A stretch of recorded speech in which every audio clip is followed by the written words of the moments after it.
सचिन पायलट के गढ़ में क्या बड़ा खेल हो रहा है।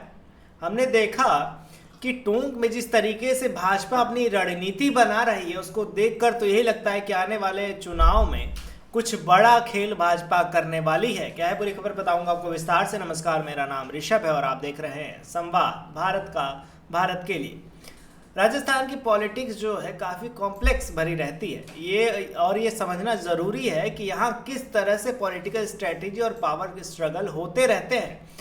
अब हम टोंक डिस्ट्रिक्ट यानी टोंक जिले की बात करते हैं, उसका एक उदाहरण लेते हैं और जानते हैं कि बीजेपी और कांग्रेस का काफ़ी यहाँ स्ट्रॉन्ग कंपटीशन रहता है।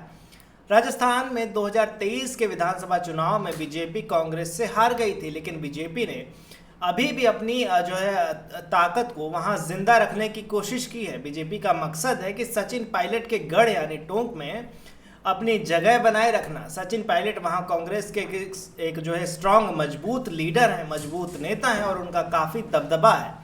बीजेपी वहां रैली कर रही है, प्रोटेस्ट के जरिए उनकी पॉपुलैरिटी को कम करने की कोशिश कर रही है। अब बात करते हैं वहां से चुनाव लड़ चुके, जो कई बार चुनाव लड़े हैं और हार गए हैं, अजीत सिंह मेहता के बारे में। अजीत सिंह मेहता जो हैं वो बीजेपी के सीनियर लीडर हैं और उन्होंने सचिन पायलट के खिलाफ, उनके अगेंस्ट कई बार इलेक्शन लड़ा है, लेकिन हर बार वो हार चुके हैं। फिर भी उनका मकसद अभी भी बीजेपी के लिए काम करना है और इसी वजह से वो टोंक में तिरंगा यात्रा जैसे इवेंट को लीड करते हैं। ये रैली देशभक्ति और मोदी गवर्नमेंट को हाईलाइट करने के लिए की जाती है।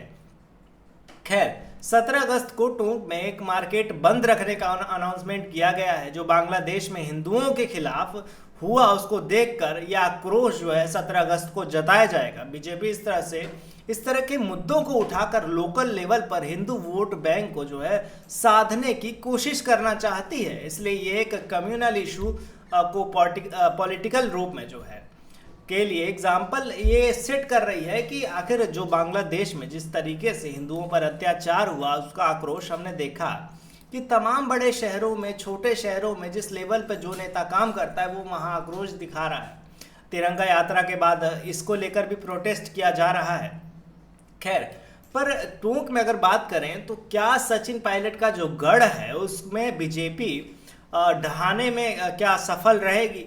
हमने देखा जिस तरीके से स्ट्रेटेजी बनाई जा रही है बीजेपी के द्वारा और तमाम बड़े नेता को झोंक दिया जा रहा है कि आप वहां जाइए और उस विधानसभा में काम करिए। पर सचिन पायलट जिनकी पॉपुलैरिटी न कि राजस्थान में बल्कि पूरे देश में है, वो अपनी उनके विधानसभा क्षेत्र में जाके उनको हराना बहुत मुश्किल का काम हो सकता है। खैर, इस मुद्दे पर आपकी क्या राय है, मैं कमेंट में बताइएगा और देखते रहिए संवाद भारत का, भारत के लिए।